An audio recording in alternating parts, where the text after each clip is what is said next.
Hola amigos y bienvenidos a su podcast de la risa y el olvido. Y como cada semana, antes de iniciar, me gustaría darle la bienvenida a mis amigos. Hola Alfa, ¿cómo estás? Buenas noches.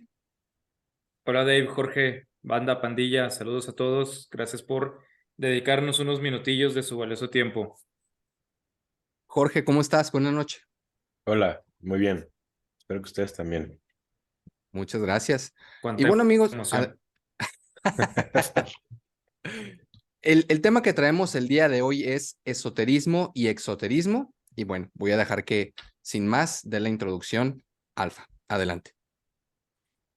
Gracias. Sí, justamente este tema, este episodio es muy introductorio y así como hicimos uno antes de las religiones, un poco a la introducción a cómo va a ser el método de estudio de las religiones. Así es este un poco y es parte de, digamos, de la misma línea, de la misma serie que llevaríamos. También señalar antes que este, estamos cerca de cumplir el primer año. Nabil el otro día nos escribió, creo que en el último, en YouTube, que cumplimos el 12 de mayo, una cosa así. Entonces ya vamos a cumplir el primer año. Entonces, pues sí, le encargo a mis compas que vayamos preparando en algo, un festejillo o algo. Y también, pues que estamos ya cumpliendo el año y yo estoy contento porque ya voy a poder empezar a hablar de estos temas que me son tan interesantes. Y sí, pues esta es una breve introducción. Creo que todos hemos escuchado la palabra esotérico y la hemos visto en secciones de librerías o hay librerías incluso dedicadas. Hay programas, hay cosas así que dicen que tratan de lo esotérico. Y de nuevo, este es un tema que siento que está muy mal entendido, muy mal abordado. Y sí, o sea, no solo está mal interpretado, sino está muchas veces explicado con saña, está expuesto con ahí, con truco, trae jiribilla, la gente que dice que te va a enseñar qué es lo esotérico. Entonces, primero quiero empezar diciendo qué no es lo esotérico, eh, qué no es propiamente lo esotérico, y después sí empezar así ya como con la introducción propiamente. Invito a mis compañeros a que me interrumpan en cualquier momento. Y si están viendo esto el 1 de mayo o por ahí de los primeros de mayo, pues se van a tener que esperar mucho tiempo porque los siguientes ya voy a explicar cada punto de lo que voy a señalar ahorita. Y si los están viendo en el futuro, pues ya van a encontrar que ahí están los temas ya desarrollados en otros episodios dedicados a cada uno de los temas que voy a señalar. Entonces, en ese episodio que se llama En esta mesa no se habla de religión, que por cierto, Dave, no, bueno, no sé qué tanto se pueda, tal vez sea imposible, porque creo que solo lo tenemos en YouTube, no lo tenemos en Spotify, pero y cuando tenemos la grabación original en la computadora no se pueda. Pero bueno, ese solo lo van a encontrar en YouTube. Aquí en esta mesa no se habla de religión. Señalo que estudiar la religión es muy complicado porque cuando uno quiere acceder a estudiar la religión como fenómeno, la religión desde un asunto académico, la religión tal vez desde un estudio histórico, social, cultural, incluso político, es casi imposible ese estudio porque todos los acercamientos a la religión son religiosos y son religiosos desde la misma religión que uno pretende estudiar o desde una religión que pues naturalmente es rival. O a veces desde un punto de vista muy ateo que va en detrimento desde la idea de religiosa, o a veces incluso filosofía de la religión, antropología de la religión. Ya eso nos van ayudando, pretenden ser un poco más académicos, más objetivos, pero en general un punto de vista general, sociohistórico, no siempre es difícil de encontrar. Uno va a tener que ir haciendo eso a partir de los estudios de lo que va encontrando de libros, textos, ensayos, revisiones académicas, lo que sea, pues uno tiene que ir haciendo ese camino. Lo mismo pasa aquí, pero a la 10ª potencia. Es decir, Cuando uno quiere estudiar qué es lo esotérico, primero voy a decir qué es el esoterismo. La palabra esotérico quiere decir simple y sencillamente lo oculto. O sea, eso, y es oculto, y exo es exterior. Eso es interno, exo, externo. Entonces, lo exotérico es lo que se ve, es lo que está hacia afuera, lo que se pretende que esté visible, señalado, y lo esotérico es lo que está interno. Entonces, aquellas enseñanzas, doctrinas, rituales, todo eso que no se pretende que cualquiera tenga acceso, sino que se pretende que se mantenga oculto en la mayoría de las posibilidades y solo a disposición de una minoría privilegiada que atraviesa un camino, eso es lo esotérico. Eso así como digamos en definición de diccionario introductorio, y ahorita vamos a ver cómo juega eso con la historia, con la realidad o con las prácticas religiosas. Y el asunto es que, porque digo que está muy mal abordado, porque si ustedes ahorita quieren, si escriben en Google, si van a la librería, si buscan les van a salir muchísimos libros, referencias, videos, todo de la verdad esotérica de Jesucristo o el secreto esotérico milenario o las prácticas esotéricas de Platón, que sí tenía, o quién sabe qué esotérico. Y en la mayoría de esos textos o videos o lo que tú te encuentres, O de vas a Pitágoras, encontrar, que también tenía. bueno, ese es como Él. uno de los grandes maestros de lo místico y por supuesto esotérico. Y si quieres saber, te puedo hablar un poquito de él. Pero sí, por supuesto, Pitágoras es muy, muy importante a la hora de abordar este tema. Vamos a encontrar a un vato o a una morra, vamos a encontrar a alguien que dice, yo ya conozco lo que es el verdadero camino de la verdad, yo ya conozco aquel secreto que nos quisieron ocultar desde 600,000 antes de Cristo y que todas las religiones lo saben y lo han ocultado y que solo 3 sabios en la historia de la humanidad lo han transmitido y yo soy uno de ellos y aquí está mi librito y yo te voy a enseñar qué onda con este texto. Hay mucha, mucha, mucha literatura de esa, mucha. Y pues está sesgadísima y no es propia para un estudio académico o para una comprensión, digamos, seria, ni siquiera, pues, filosófica. Entonces, hay muchas de esas cosas y hay algunas que son muy famosas y hay algunas que son muy bien desarrolladas y están muy bien justificadas, pero a final de cuentas tienden a dominar este escenario de la introducción al esoterismo. Entonces, cuando quieres entrar, tienes que empezar a verlo desde el punto de vista de una de estas doctrinas o de uno de estos charlatanes o lo que sea, y se hace muy difícil ese estudio. Cada vez más, ya hay más académicos que están desarrollando este tipo de cosas y pues de lo que hay, ahí vamos a empezar a desarrollar un poquito. Entonces, ninguno que te diga, yo ya tengo la verdad, yo sé cuál es el camino del esoterismo y yo estudié el secreto de Tutankamón, el secreto de Jesucristo, el secreto de Parménides, el de Lao Tse y el de, no sé, Gandhi, es el mismo secreto, yo lo estudié y soy la onda que está, ya hay que desconfiar de eso tremendamente, o sea, luego puedo explicar puntualmente por qué, pero creo que ni siquiera sería necesario porque yo tuviera que explicar qué es que desconfiar de esa banda, ¿no? Ahora, ya hablando más de lo que sí es el esoterismo, en donde sí lo encontramos, hay que reconocer muchas cosas. Todas las religiones tienen prácticas esotéricas. Hay muchos cultos que se hicieron específicamente esotéricos. Hay muchos maestros filósofos que reconocemos como filósofos, a los que les damos un pensamiento crítico, bla, bla, bla, que tuvieron prácticas esotéricas y hasta religiosas, místicas, sagradas. Los 3 más fácilmente señalables de los griegos serían, como bien dijo Jorge, Pitágoras, el otro, el poderosísimo Parménides, y el otro, el bien amado por Jorge, Platón. Platón tenía prácticas esotéricas y Platón es muy interesante porque yo ahí lo reconozco mucho. Platón es un gran mistagogo. agogé, conducir, conducción, o el mus, que es del indoeuropeo mus, que es silencio. El misterio viene del silencio, aquello de lo que no se puede hablar, aquello que no está bien representado en el lenguaje, en las palabras, en el logos. O sea, ni siquiera el logos puede entender el misterio.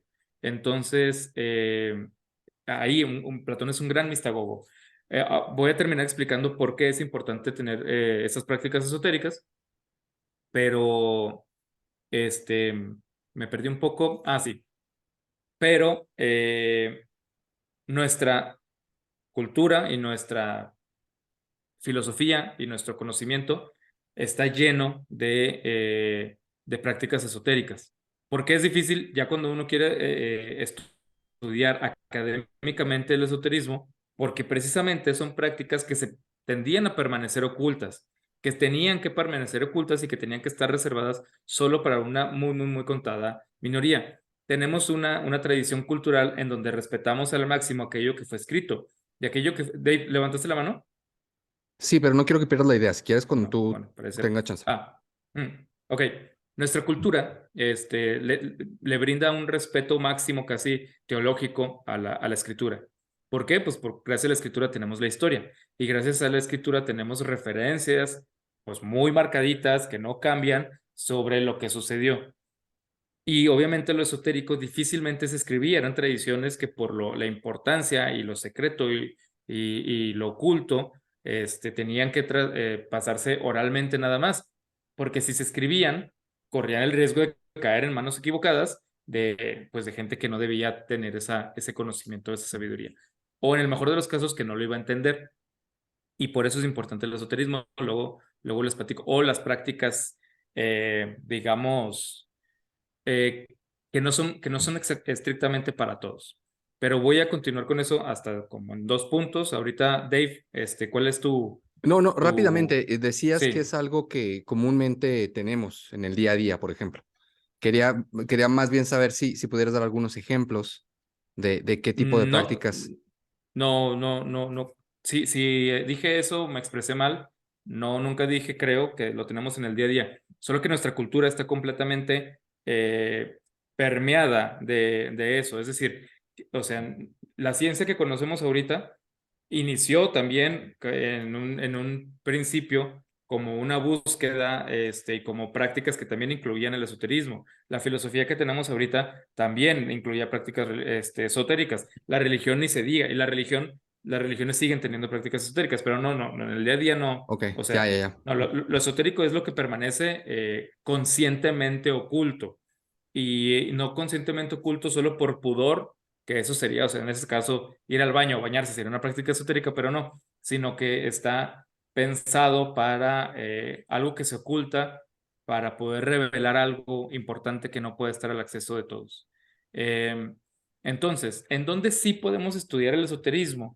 Yo digo, no desde alguien que diga yo ya tengo la verdad de lo que es lo esotérico. Alguien que te diga en general lo esotérico, yo sé qué es y esto aquí lo estudias conmigo, yo desconfiaría.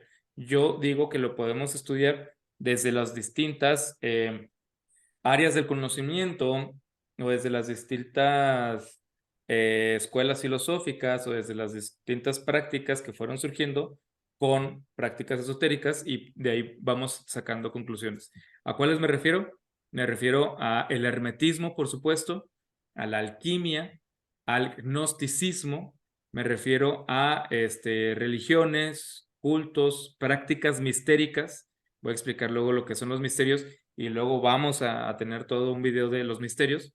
La magia, lo que conocemos como magia, hay quienes dicen que practican la magia, era algo que se practicaba hace mucho y pues también, o sea, cuando tú estudias la historia de la magia y el fenómeno de lo mágico, también está lleno de esoterismo.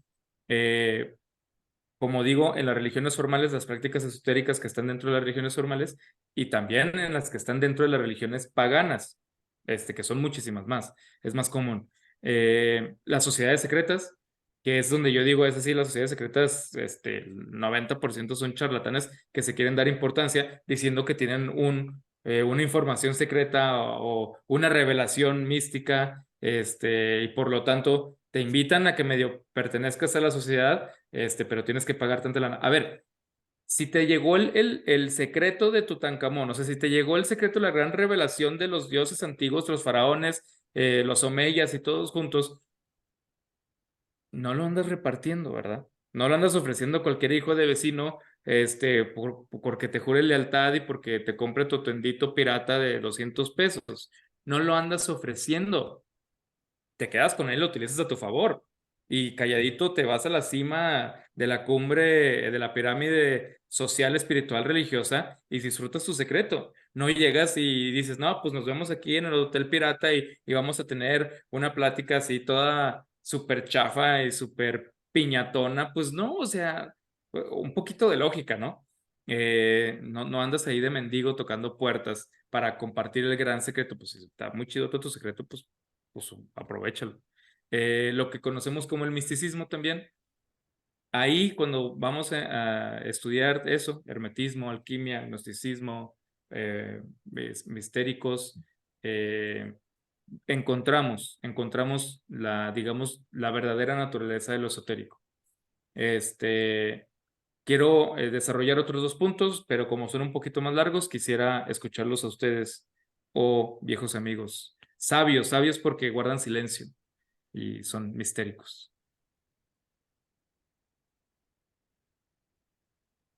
No tienes nada, Dave, sino para decir algo. Dale, Jorge.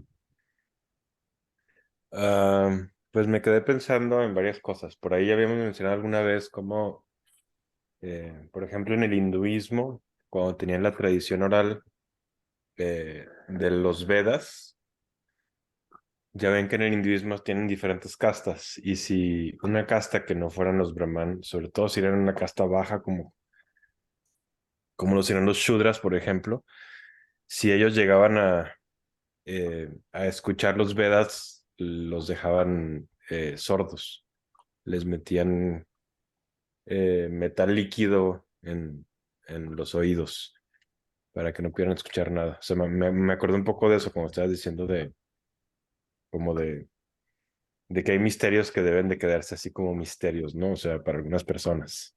Se me hace una práctica terrible, pero ¿qué quieres decir algo de eso, Alfa, o qué? Sí, que los Vedas son la gran exageración de eso, de cómo permanecer secretos, sobre todo cuando tenían que demostrar y eran medio públicos los rituales. Nadie como los Vedas. Bueno, voy a hacer un pequeño paréntesis. El gran aporte de Confucio, que conocemos como Confucio, el maestro Kung, la gran diferencia entre él y Lao Tse, del Dao, del taoísmo, es que Confucio decía, la gran miseria de la humanidad se debe a que ya no respetamos los preceptos del cielo y ya no nos comportamos de acuerdo a lo que el cielo nos manda. Y el cielo nos mandó digamos, unos dictámenes, cómo debemos oficiar las ceremonias, cómo debemos volver a las ceremonias, incluso la ceremonia del té. Todo tiene que estar ordenado de acuerdo al dictamen del cielo. Entonces Confucio era, hay que volver a tener orden, hay que respetar, hay que ser muy metódicos, cuando nosotros obedecemos, así como soldaditos, nuestra alma se va a liberar porque los dioses nos van a sonreír. Y Lao Tse decía, fluye, brother, como te sientas, o sea, vive la vida chido y relájese, perro. Lo que tú sientas que está chido es lo que el cielo piensa que está chido.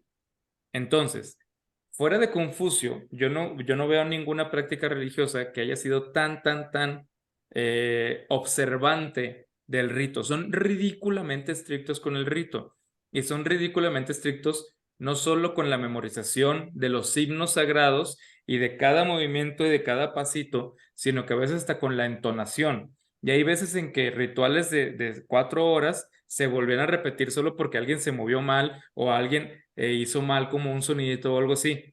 Mi lectura de eso es que no es tanto que que los mismos brahmanes pensaran que eso, sino como que al hacer eso alejaban todavía más a los no iniciados y a los que no eran brahmanes de sentir que podían hacer eso. Es decir, lo hacemos así porque si no el Dios se va a enojar o no nos va a hacer caso. Entonces, imagínate nosotros que llevamos 20 años estudiando eso, cómo cuidamos cada centímetro de nuestro movimiento, cada entonación, cada repetición del himno, ¿crees que tú lo vas a poder hacer? Vas a caer fulminado por un rayo. Largo de aquí, maldito hereje. Entonces, sí, a mí me parece que los Vedas, unos que eran estrictamente, asquerosamente cuidadosos de lo esotérico, y cuando ya no pudieron ocultarlo digamos, en lo más importante, crearon una distancia de esa manera, que de alguna manera también tiene la religión católica cuando todavía la misa se recitaba en latín.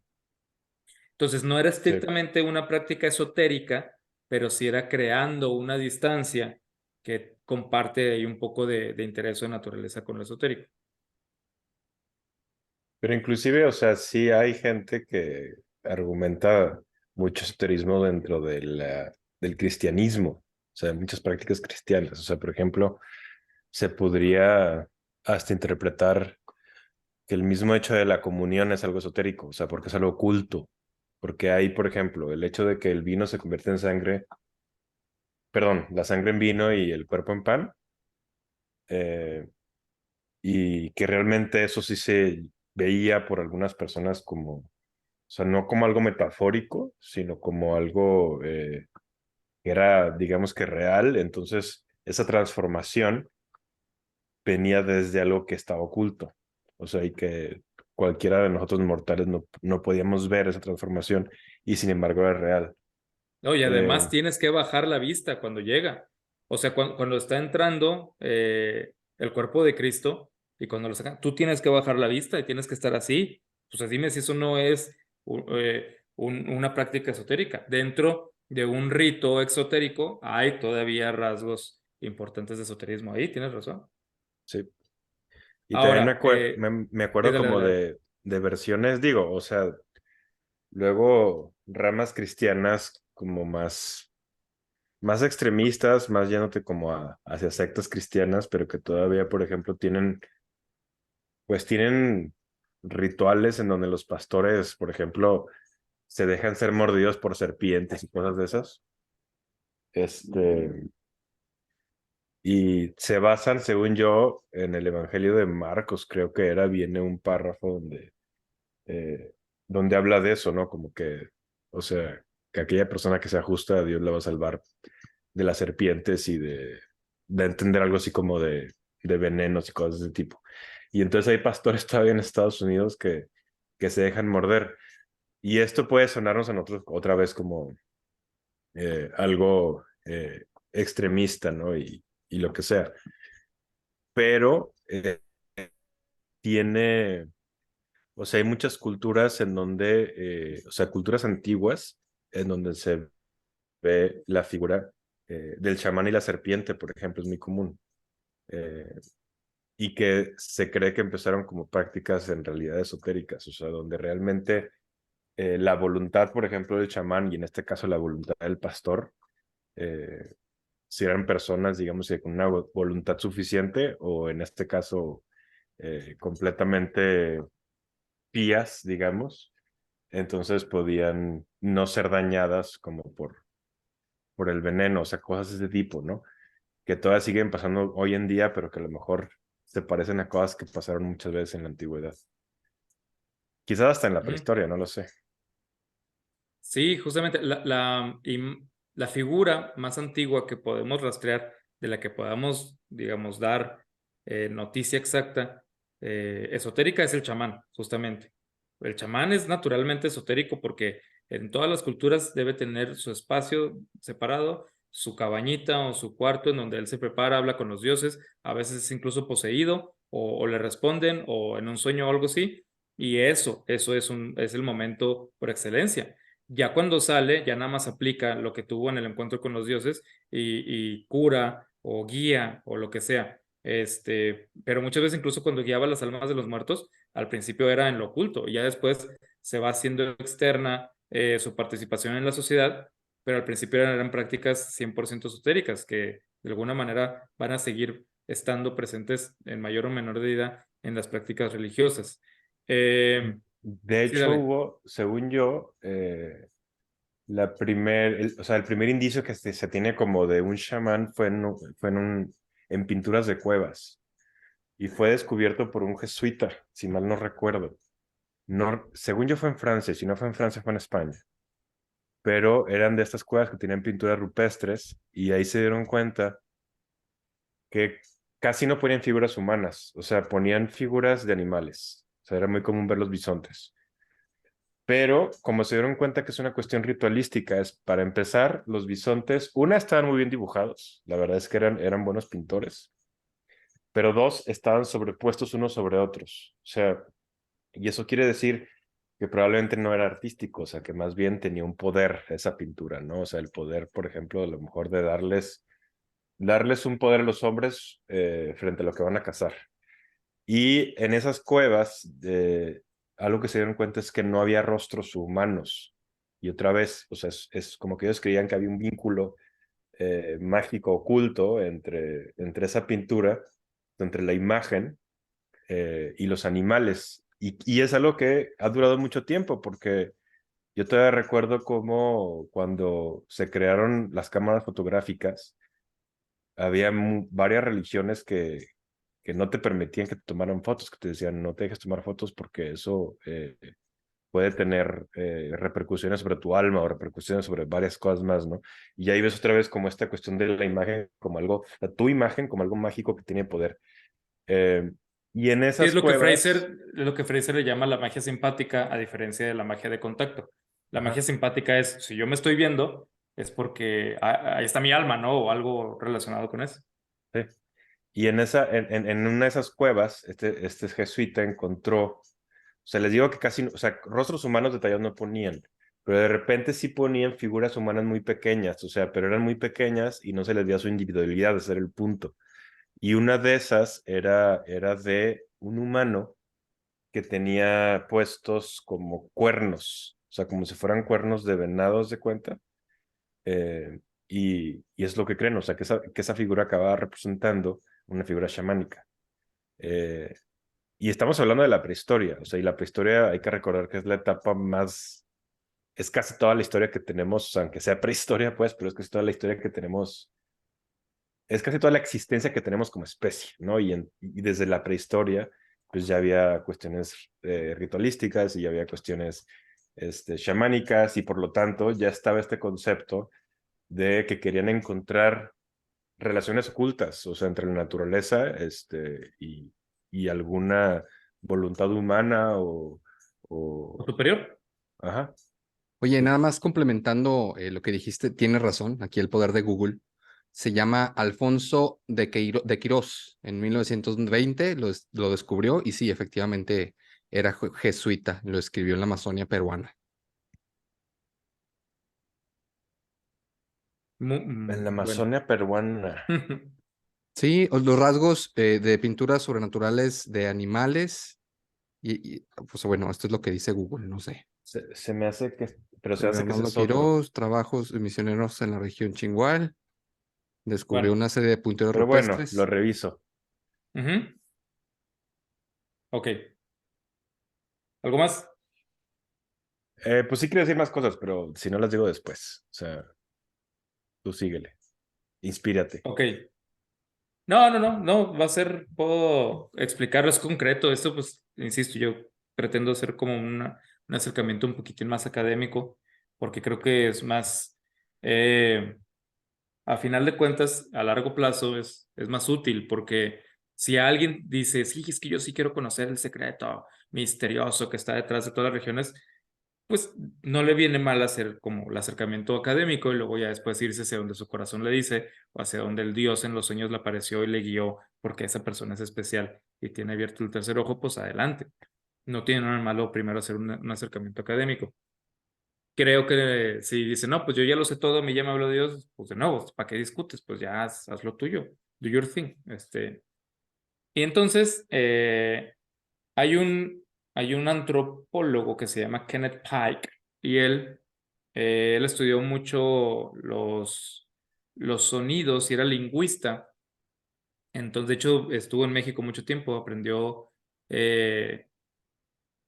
náhuatl y entonces él hace la diferencia por phonetic, él hace la diferencia entre emic de phonetic ethic y phonemic emic. Entonces, ¿a qué se refiere? Tú, por ejemplo, uno que no habla náhuatl, por ejemplo, cuando escucha el náhuatl, no entiende verdaderamente el significado y el peso de cada fonema. ¿Cuál es el peso y la importancia cultural y social que tiene cada fonema? Entender verdaderamente todo el contexto cultural de cada fonema, solo alguien dentro de la comunidad náhuatl que creció, de los que estaban ahí, crecieron, lo pueden entender, un nativo. Nosotros lo que podríamos estudiar es nada más el estudio fonético, el estudio de cómo suena y cómo se divide y cómo lo habla. Entonces, lo étic, en ese sentido, es un estudio como desde fuera y lo emic es un estudio desde dentro. Entonces, desde ahí es lo que yo les digo un poco, o sea, como un estudio de lo esotérico, lo menos recomendable es hacer un estudio emic o émico, un estudio desde dentro, desde ya un punto de vista que parte de la idea de que este es el camino, esto es la verdad, esto es la sabiduría. Y de esos hay digamos, tres grandes que se adjudican conocer la verdad. Hay más, pero tres que me llaman mucho la atención. Uno sería lo que le llaman la Prisca Teologia, que el grandísimo Marsilio Ficino, que Marsilio Ficino es el editor que junta y es el primer gran padre del Corpus Hermeticum. O sea, él es el padre del hermetismo, en realidad es Ficino, porque él es el que dice, estos libros son los que van a representar esta filosofía o este acercamiento a la verdad, a la verdadera filosofía antigua que estamos rescatando, pero que viene desde los primeros hombres que tenían contacto con el ser superior, es Marsilio Ficino. Entonces, el hermetismo dice que somos parte de esta línea que va muchísimo más allá. Otra sería lo que le llaman la filosofía perenne de Guénon y de Cumbrasáwamy, este vato que era creo que de Sri Lanka, que a final de cuentas sí eran buenos estudiosos, pues, o sea, sí aportaron mucho a todo lo que, a lo que es el estudio académico y descubrir y difundir la cultura, sobre todo de India, que el mismo Calazo, el gran erudito, los reconoce como que aportaron un chorro, tanto a Guénon como a Cumbrasáwamy.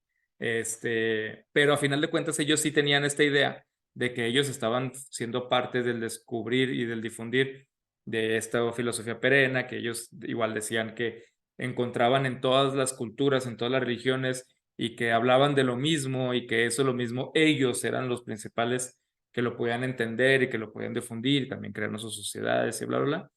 Y la otra sería la famosísima y gran charlatana Madame Blavatsky, que tenía un poder de convocatoria impresionante y una labia y un... Sí, pues era una manipuladora fascinante la Madame Blavatsky, que ella fundó las sociedades teosóficas o la sociedad teosófica. Y ahí había mucha gente muy brillante que en verdad sentía que ella estaba dentro de la gran sociedad que iba a revelar la gran verdad del universo y que ellos iban a ser parte de todo esto. Y de hecho su gran libro es la Isis sin velo o la Isis develada, que era como esta gran sabiduría por fin va a salir a la luz de todos. Y siempre estuvo oculta por todos los imperios, por todos los grandes sacerdotes, por todos, y yo la descubrí, y yo la conozco, y yo se las voy a enseñar a todos. Pero primero les voy a enseñar a todos nada más una parte, y solo a mis allegados y a mis verdaderos círculo cercano, ellos van a saber lo que es la verdad, verdad. Había incluso varios alquimistas famosos, que sí decían, lo que yo estoy escribiendo ni me representa lo que pienso, ni es lo que he estudiado, ni es la verdad. Lo que estoy escribiendo lo estoy escribiendo así, y yo nunca voy a decir qué es lo que en verdad pienso, porque eso sí está oculto para los... ahí tienes congruencia, ahí tiene sentido, pues. Pero no, eso es así que, sí, Kyle, brother.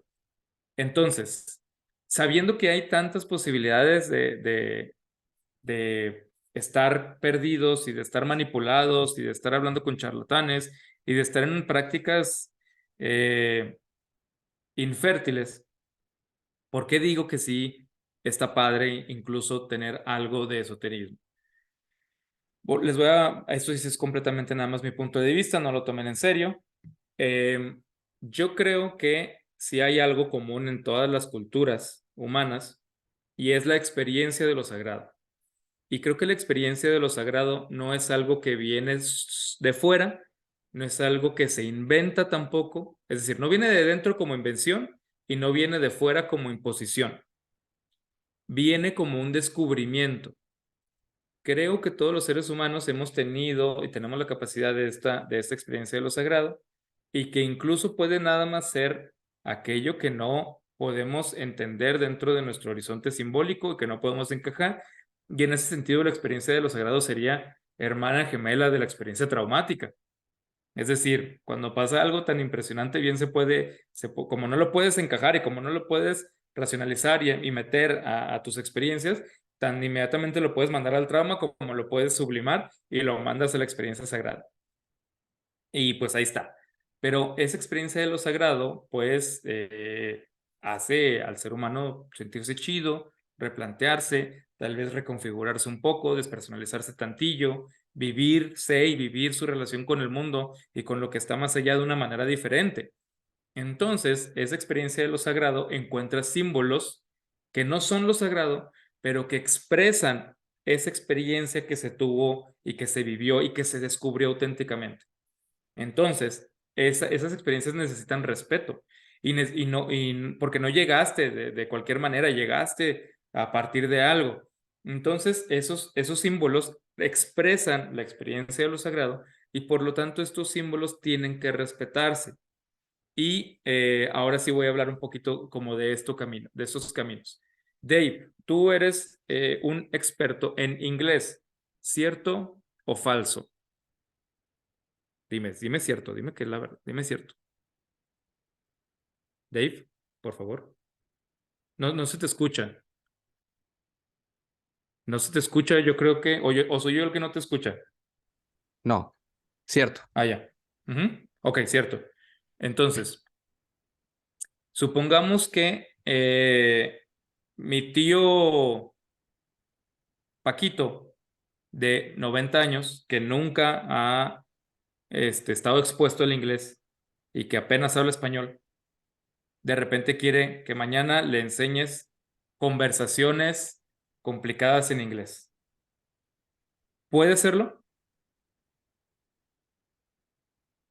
En ese periodo de tiempo, no. Sí, No, sí, ¿verdad? no. O No, sea, mañana mismo. No, lo quiere mañana, lo no, quiere en 2 horas. no, imposible, imposible. Y luego te dice, y tú dices, no, pues tendrías que llevar un curso, tendrías que ir poco a poco, y tal vez en un año, 3 veces a la semana, bla, bla. Y te dicen, es que el inglés está bien fácil y me vale madre, y quién sabe qué, y le falta el respeto y accede a todos sus cursos y a todo lo que tú le puedes enseñar, como que él ya lo sabe todo y no está dispuesto a aprender. ¿Va a poder aprender bien? No, claro que no, Ok, imposible. entonces aquí nada más estoy hablando de un conocimiento. El inglés o cualquier idioma es solo un conocimiento. Pasa lo mismo en matemáticas. ¿Por qué llevamos una secuencia periódica en matemáticas? ¿Por qué las matemáticas más elaboradas solo las puede llevar un alumno de un tecnológico en los últimos semestres con el profe que todos odian, el más estricto, que es famoso porque le dio clases a tu papá y a tu abuelo y a tu bisabuelo y que peleó con Pancho Villa y que quién sabe qué, ¿no? ¿Por qué no puede un niño? Porque hay una progresión del conocimiento. Un niño no está listo para llevar ese tipo de matemáticas. Tiene que respetarlas, tiene que ir poco a poco, y va a llegar, y algún día va a llegar, sí. Pues, entonces, vamos a decir que también lo sagrado, que también sí, o sea, lo sagrado es un conocimiento, vamos a decirlo así. Y como tal, no puedes llegar así que échamelo ya de un día para otro, así, solo porque no crees en él, o solo porque se te hace fácil, o solo porque crees que puede llegar así e iluminarte. Lo sagrado puede ser falso, pero digamos que pueda ser real, o digamos que haya un mensaje, haya algo detrás de ello. Pasa lo mismo igual con la filosofía. O sea, Oye, no Alfa, puedes llegar, sí. Y tiene que ver también con la configuración de las herramientas para poder entenderlo, así como lo dices obviamente en las matemáticas, pues obviamente tienes que llevar una progresión y esta progresión te va dando herramientas para entender eh, que después de la multiplicación y haces la sustracción, etcétera, y poderlas configurar para poder entender cosas más adelante. Es similar esto, o sea, es decir, tienes que ir en esta progresión de entendimiento para poder acceder a ese conocimiento.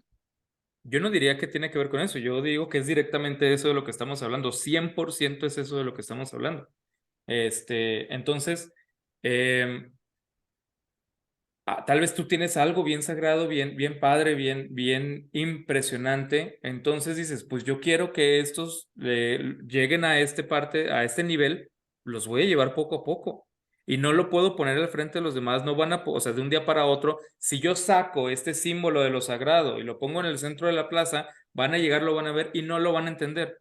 Van a llegar, lo van a ver y no lo van a respetar. Van a llegar, lo van a ver y porque creen que ya lo vieron, ya lo saben y porque creen que ya lo entienden, nunca se van a tomar la molestia de hacer el camino difícil para poder entenderlo y para poder desarrollar estas herramientas, esta capacidad de entender y ir poco a poco, peldaño por peldaño, como decían los latinos, per áspera ad astra. Fíjate, Por quería el preguntar camino eso difícil precisamente llegas a las estrellas. por lo que tú dijiste al principio, por eso me pareció importante preguntarlo, porque muchas veces existe la charlatanería donde dice que efectivamente yo soy dueño de la verdad y puedo llevarte a este conocimiento de manera inmediata, es decir, tú vente conmigo y vas a estar iluminado. Entonces, ¿Okay? por eso me pareció importante decirlo, sí, me hace todo sentido lo que dices. Tiene todo el sentido que tiene que ser una progresión para poder entenderlo, ¿no? Sí, o incluso experimentarlo, porque yo insisto en que esto de lo sublime, si no lo quieres llamar sagrado, divino, quintesencia de lo religioso, lo que sea, la experiencia sublime es algo que se va a experimentar, no es algo que se va a entender muchas veces. Por lo mismo es parte del misterio, porque se experimenta y luego no se puede expresar en nuestras herramientas normales, por ejemplo, el lenguaje. Y como no lo puedes verbalizar, no lo puedes entender como solemos entender las demás cosas. Solo vas a poder asimilarlo y hacerlo parte de tu vida en cierta manera, pero que de nuevo es parte de otro tipo de materia, conocimiento. Entonces, por eso sí digo que hay cosas que no es que permanezcan ocultas de Oki, sino, a ver, no te la doy ahorita al 100%, te voy a ir dando un 1% cada vez. Y sí, no todos pueden ir viendo porque o te distraes o porque no le vas a faltar el respeto o porque el simple hecho de creer que ya lo sabes va a hacer que no entres con la disposición mental, espiritual, anímica, lo que sea, para poder respetarlo. Y eso lo podemos ver en un chorro de lados, en un chorro de cosas. Y eso es gran parte de las historias de los héroes, cuando el niño, el joven, la chica descubre que tiene poderes divinos y no los respeta y los empieza a aplicar, cae catastróficamente en sus primeros enfrentamientos, sus primeras pruebas, y es hasta que va paso por paso y que respeta y que entiende el progreso de su propia madurez y de su relación con lo que está más allá, que va a poder siendo parte de, porque entiende que no hay que dominar, sino que ser parte de todo esto, ¿no? Entonces, si acaso existe unos mensajes, si acaso existe una información, si acaso existe un aprendizaje importante en las religiones, en las prácticas, en las búsquedas de aquello que es lo sublime o lo divino, sí se tiene que llevar por un proceso de respeto y sí se tiene que llevar por un proceso progresivo y de estar preparándonos cada mes para poder ser parte de eso. Entonces yo por eso sí digo que supongamos, vamos a darle el beneficio de la duda, que estos vatos descubrieron algo súper único, súper precioso, súper increíble. Sí entiendo por qué hacían tan difícil que es y que no fuera para todos. También eso hace posible la charlatanería, porque es muy fácil cuando tú estés ya siendo parte como de este túnel de respeto y de iniciación y de participación, que te chantajeen y que te hagan el coco wash más terrible del universo, que es lo que pasa en el 90% de las veces. O sea, claro que sí. Incluso en la misma India hay una tradición que es la del gurú. Cuando un chico tenía su gurú, el gurú tenía una verdad inapelable y el gurú lo que decía era ley con el chico. Si el chico lo tenía que obedecer al 100%, lo que fuera, absolutamente lo que fuera, porque en teoría el gurú tenía en su mente una pedagogía para el chico especializada, individualizada, de cómo a través de esto él iba a llegar al verdadero conocimiento. Entonces el gurú le decía, hoy vas a rodar 20,000 veces en el lodo, el niño lo tenía que hacer, y otras cosas escandalosas el niño lo tenía que hacer, y muchas veces esto era, ustedes no lo entienden, pero esto, él lo va a llevar, lo va a liberar su alma. No se presta eso a abuso, no se presta eso a un poder inapelable y que lo utilices para mal, por supuesto que se presta. Entonces, por eso estamos ante algo tan delicado y ante una situación donde cualquiera se enferma de poder y a cualquiera que tenga 2, 3 personas que le dicen, sí, tú me ayudaste en la vida, sí, tú me enseñaste algo, pues ya yo tengo la verdad, ahora vengan todos y como puedo manipular sus mentes y puedo manipular sus cuerpos incluso también, pues voy a ser un maldito charlatán asqueroso. Por eso es tan delicado esto y por eso digo, no hay que hacer el aproximamiento émico, es decir, no hay que llegar desde dentro de una de estas doctrinas, hay que caer desde afuera, ir entendiendo académicamente y luego ya cada quien desarrolla lo que tenga que desarrollar. Entonces, hay más matices, hay cosas que podría aclarar y profundizar, pero creo que como un aspecto general, aquí ya el primer acercamiento ya está dicho, ya planteé los términos de cómo yo entiendo esto y cómo lo estudiaré y cómo lo explicaré en las siguientes ocasiones, y ya lo voy a abordar ya desde lo propio, desde lo concreto. Ya voy a abordar, o sea, la siguiente vez voy a hablar de hermetismo o de misticismo o de los misterios, o sea, por ejemplo, los cultos mistéricos en Grecia, los 3 más importantes eran el órfico, el eleucino y el pitagórico. Entonces, ¿y por qué? ¿Y por qué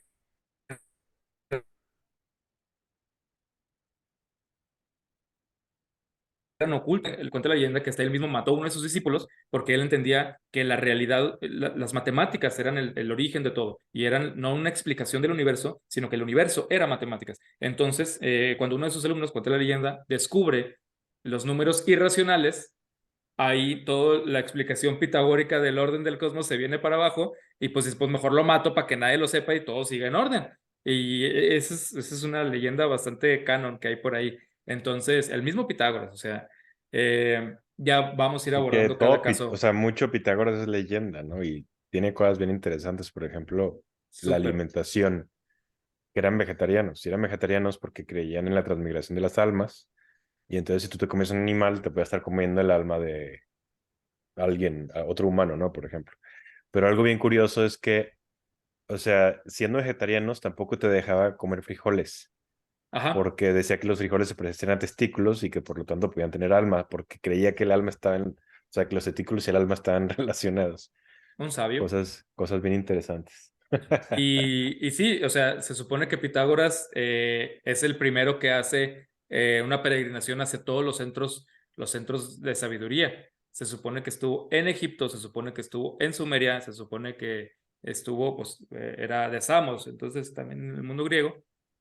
Entonces, ¿qué nos está diciendo ahí? Y en India, pues Pitágoras resume todos los saberes, Pitágoras concentra todas las filosofías y Pitágoras es ahora sí el dueño de la verdad, lo cual es prácticamente imposible que en esa época alguien hiciera todo ese Sí. recorrido en la vida de Pitágoras. Dicen que más bien era su Y escuela, ¿no? O sea, es como una ujú, representación de los pitagóricos. de dónde son nuestras influencias, y es muy fácil sacar que la metempsicosis o la transmigración de las almas venga de India. Y porque también sacan un chorro, casi todo, o sea, muchos viene de Egipto, pero también Grecia hace una revolución impresionante, pero lo de la transmigración de las almas viene Sí, eso de India. es de India. Y Y ellos también tienen que ver con cosas musicales, pero bueno, no quiero adelantar todo eso, pues está bien ajá, la chido. música de las esferas, ajá. Y la parte más mística de Platón, que en parte lo desarrolla más en el Timeo, es pitagórica, es muy, muy, muy pitagórica. Entonces, pues ahí vamos sacando, es algo, bueno, a mí me parece apasionante porque soy un ñoño de lo peor, pero me parece un tema que da para mucho y pues creo que lo vamos a ir platicando con mucho gusto en futuros episodios puntualmente. Bueno, pues me parece muy interesante, la verdad, aprendí mucho el día de hoy. Me quedo con la duda de que se me hace que la regué con ese dato, pero bueno, vamos a investigarlos para darles el dato. Ahí lo Yo tiene quiero ya decir Jorge. algo Adelante. rápido. Bueno, no es tan rápido. No, sí es rápido, como 5 minutos.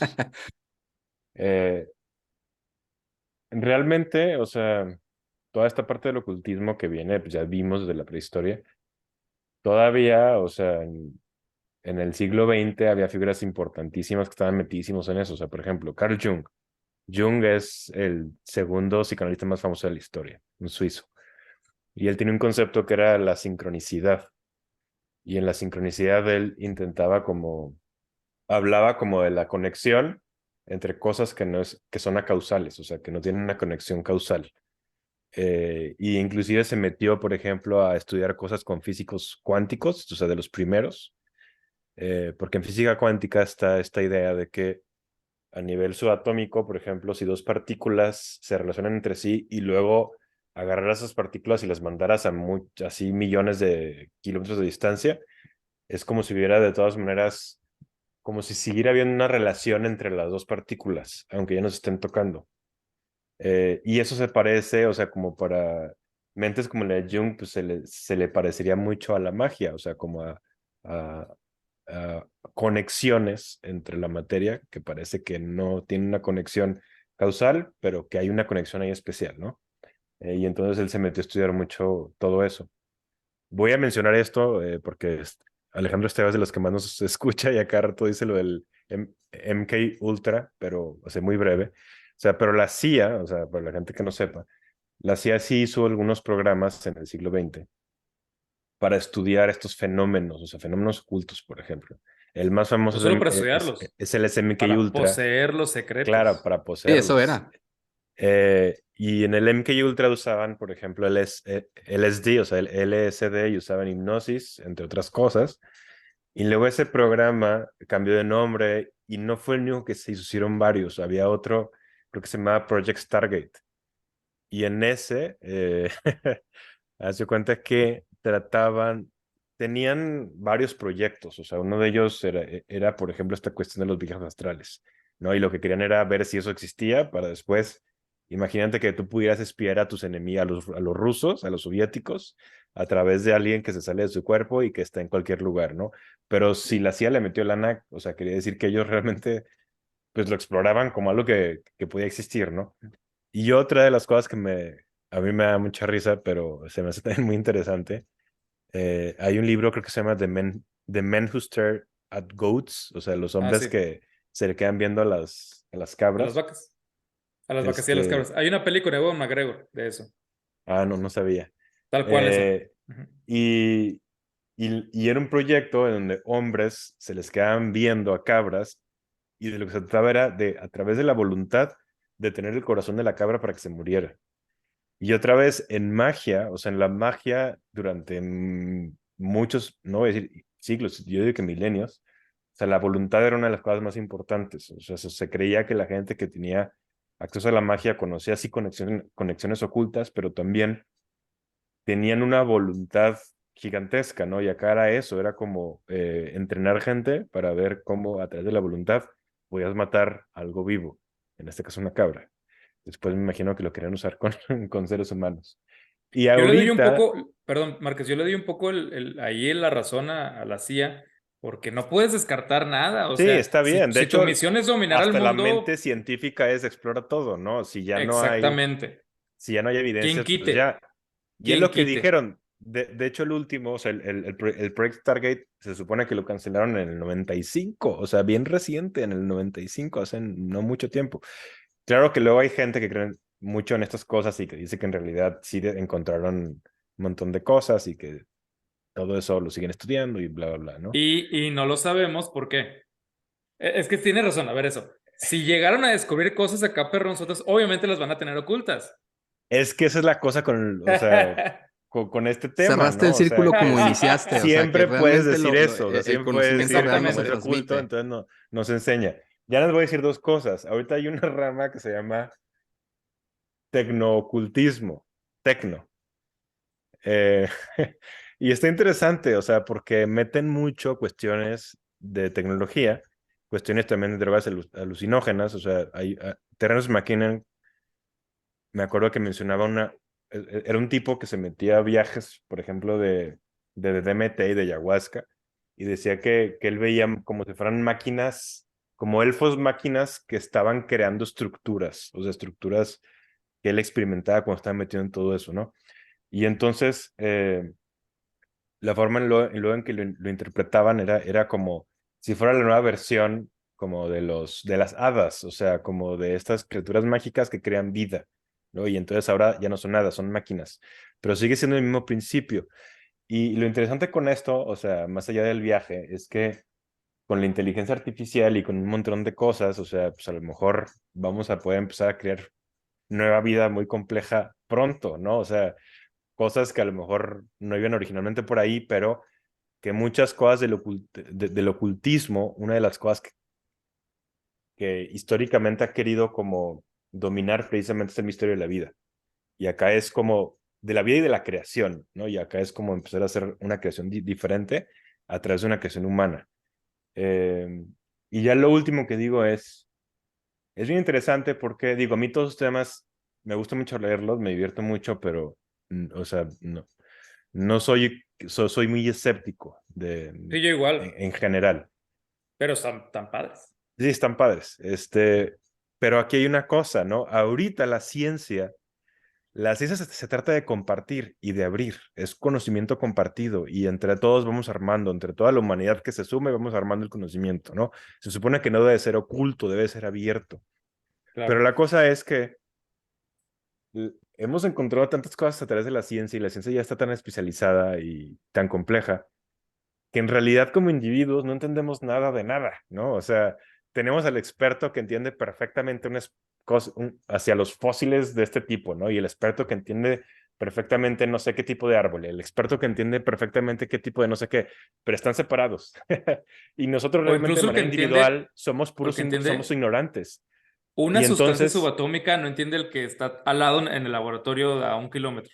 sí, exacto. Y entonces, ahorita el mundo se nos oculta, pero porque el mundo es súper complejo y porque la ciencia desde la que entendemos el mundo ya es muy amplia, muy compleja, muy difícil de entender, muy diversa, ¿no? Y entonces, a final de cuentas, aunque la ciencia se trate de abrir, o sea, sí abrimos el conocimiento como especie humana, pero como individuos estamos en un mundo súper oculto, ¿no? Porque en realidad no entendemos cómo funciona casi nada. O sea, yo no entiendo bien cómo funciona la laptop que tengo enfrente y menos entiendo cómo funciona el mundo subatómico y menos entiendo cómo funcionan muchas cosas de la conciencia en la mente. Y eso que es un tema que yo estudié y que me gusta y aún así es súper complejo. Entonces, seguimos en un mundo oculto, ¿no? Pero más bien por su complejidad. O sea, el mundo de la ciencia es un mundo abierto a nivel colectivo, pero oculto a nivel individual. Es algo bien, bien interesante. Acabo de escuchar a un comediante que hacía un beat precisamente de eso que acabas de decir. Decía, si yo viajo al pasado, sería muy difícil para mí explicar que realmente vengo del futuro. Nadie me creería. Si me preguntaran, Claro, no, ¿qué tienes en el futuro? No, satélites, ¿cómo funciona? No sé. O sea, ajá. se refiere precisamente a eso, que sería muy difícil para él demostrar que es un hombre del futuro, porque no, oye, bueno, ¿quién es el presidente? No sé. O sea, es muy No, y complicado. luego no puedes replicar la tecnología para enseñarles, porque no sabes cómo hacer la Exacto. tecnología. ¿Cómo Luego estás funciona? adaptado a un mundo más sencillo, con más comodidades y con menos defensas, y serías una persona muy débil en ese mundo. Oye, Totalmente. un poco, para cerrar mi parte al menos, aquellos que creen que somos parte de una simulación, aquellos que creen que somos parte de algo creado, programado, hecho, eh, dicen o coinciden, tiene el sentido en que pues debe de haber un código desde donde se parte todo y que va generando todo. Si podemos acceder a ese código, ya sea por sustancias o por meditación o por conocimiento o por algo, digamos, romper la Matrix y ver como Neo, justamente como Neo cuando rompía veía el código de la Matrix, pues puedes acceder a todo, ¿no? Ese mismo pensamiento es el que se ha tenido toda la vida, pero con lo divino. Como somos parte de un código, como somos parte de una realidad creada en código, al acceder a la fuente del código, pues podemos acceder a todo y dominarlo todo. Y antes era, como somos creación divina, tenemos algo de lo divino y si podemos entrar en contacto con esa parte divina nuestra, podemos entrar, digamos, al flujo del divino cósmico, del divino universal y podemos también tener ese poder y podemos también tener ese dominio y podemos regresar a eso. Entonces, pues seguimos en lo mismo después de 606.000 millones de años. Como mística judía, ¿no? O sea, tratando de encontrar el nombre de Dios Y De acá hecho, sí, tratando de también encontrar el se código me del olvidó mundo. decir que también vamos a hablar de la cábala. Y hay varias cábalas, no solo la de los nombres. Sí, Ya sí, lo último, como... ya, sí, Dale, dale, dale, perdón. dale. No, que lo último que quería decir, porque si me iba a pasar y creo que es muy importante, es que en el mundo como del ocultismo, la cosa es esta, o sea, como que algo que se repite y repite y repite y repite es la idea de que no hay coincidencias. O sea, en realidad lo que a ti te parece como coincidencia, en realidad no es coincidencia. Detrás de eso hay conexiones, hay propósito, hay muchas cosas, hay mensajes. Simón, Eh, y yo siento que ahí, viéndolo de una forma, desde mi mente escéptica, pues otra vez es la mente humana que encuentra patrones. O sea, es la mente humana que quiere encontrar patrones en donde no necesariamente los hay. O sea, nos cuesta trabajo aceptar una vida sin un propósito específico, sin conexiones, ¿no? Que nos hagan sentir especiales o al menos que nos hagan sentir ubicados, como en espacio, en lugar y en lo que sea. Eh, y entonces encontramos patrones por todos lados. Y eso para mí es esta idea de decir no existen las coincidencias, para mí sí existen, ¿no? Y estamos llenas de ellas. Pero bueno, esa otra óptica pues te dice que no. Ya cada quien que haga sus propias eh, reflexiones. Y bueno, amigos, así concluimos un programa más de La Risa y el Olvido. Como siempre, nos agrada mucho que nos escriban en los comentarios. Siempre los leemos y siempre tratamos de responderlos. Cualquier duda, cualquier recomendación pueden hacerlo en esa vía. También estamos en Instagram. Muchas gracias y nos vemos la próxima semana en su podcast de La Risa y el Olvido. Nos vemos. Right.